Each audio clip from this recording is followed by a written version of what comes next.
Hey, Dan Passarelli here. Happy Thursday.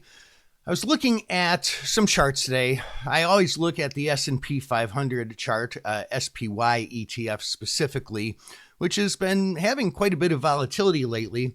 And whenever I look at a stock specifically for investing purposes as opposed to trading purposes, I always ask myself, well, is this stock cheap or expensive? And that's a really hard question to answer.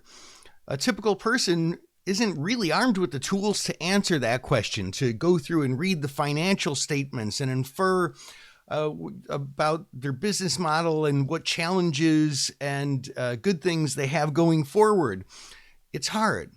So I like to distill things into one simple tool, and it's not the only tool I use, but it is one simple tool that I think anybody can understand and anybody can easily look at, and that's the PE ratio.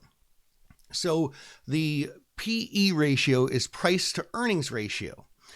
They simply take the price of the stock and divide it by its earnings, and that will tell you if the company makes this much money and the price is here, well, that's one PE ratio. But if it's higher, that means the price is more expensive to what they actually earn than it is if it's here.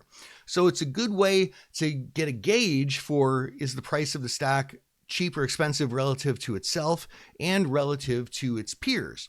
And there are a number of different ways to look at it. There's the trailing 12 months PE ratio. There's the Shiller P ratio. There's the forward PE ratio. I'm going to be talking about all those things on a really, really special presentation tomorrow on Substack that I think you should attend. I think you should attend it all day. It's a multi-speaker event. There's a lot of experts in finance, including some Nobel Prize winners.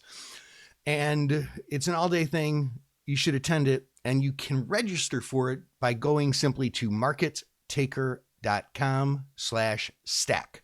Market like stock market, taker like take what is rightfully yours, 2 T's in a row, markettaker.com/stack. And I will see you on it tomorrow afternoon. This is Dan Passarelli. Trade smart.